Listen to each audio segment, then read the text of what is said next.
ఈ విధంగా తయారు చేస్తున్నాను ఫ్రెండ్స్. ఇలా ఉంది చూడండి ఫ్రెండ్స్. ఇక్కడ రండి మీకు చూపిస్తాను ఇకుంటాను ఏ విధంగా ఉందనేది. రండి ఈ విధంగా అట్లా పెద్ద హోల్ తీసుకొని ఈ హోల్లో ఒకటి మనం బకెట్ తయారు చేసుకోవాలి ఫ్రెండ్స్. ఇక ఒక బకెట్లో ఈ విధంగా దించుకోవాలి దీన్ని. మనకి యాంగిల్ ఎట్లా కానో చూసుకోవాలి ఫ్రెండ్స్. ఇది ఓకేనా ఫ్రెండ్స్. మంచిగా పట్టుకోరా డబ్బా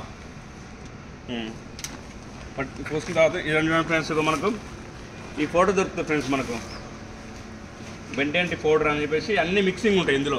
ఉన్నప్పటికీ మనం ఏం చేయాలంటే సాల్ట్ చూడండి ఫ్రెండ్స్. సాల్ట్ ఇది తర్వాతకి మనకి ఇసుకే, ఇది ఇసుకే. సాల్ట్ ఇసుకే 100% మిక్స్ చేసుకోవాలి మనం. ఇప్పుడు వచ్చేసి మనం ఈ పౌడర్ ఈ విధంగా పోసుకోవాలి ఫ్రెండ్స్. పౌడర్ అలా వచ్చేది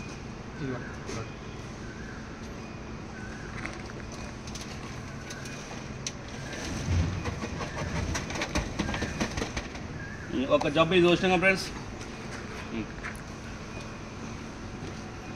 ఇప్పుడు ఒక జబ్బు సాల్ట్,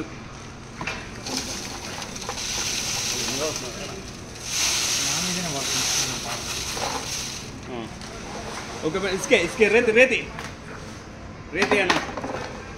ఈ విధంగా ప్రతి ఒక్కొక్క లేయర్ ఇరండి ఫ్రెండ్స్. దగ్గర రండి చూపిస్తాను. ముందుగా ఫ్రెండ్స్ సాల్ట్ వచ్చేసి ఇప్పుడు పౌడర్ పోసినాం. నెక్స్ట్ ఇసుకే ఇది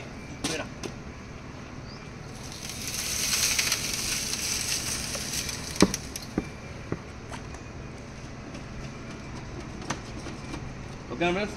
ఈ విధంగా ప్రతిదీ ఒక్కొక్క లేయర్ ఒక్కొక్క లేయర్ ఒకసారి పౌడరు సాల్ట్ ఇసుకే మన దగ్గర బొగ్గు అవైలబుల్ ఉంటే బొగ్గుని పోసుకొని ఒక్కొక్క లేయర్ పోసుకుంటూ ఇక్కడ దాకా ఫిల్అప్ చేయాలి ఫ్రెండ్స్. మనం ఈ విధంగా ఇక్కడ దాకా ఫిల్అప్ చేసి దాన్ని క్లోజ్ చేసాం friends. Okay friends. Earth bit ఈ విధంగా ఎప్పుడైనా ఈ విధంగా తయారు చేసుకోనుకో పర్ఫెక్ట్ ఎర్తింగ్ అనేది ఖచ్చితంగా ఉంటుంది.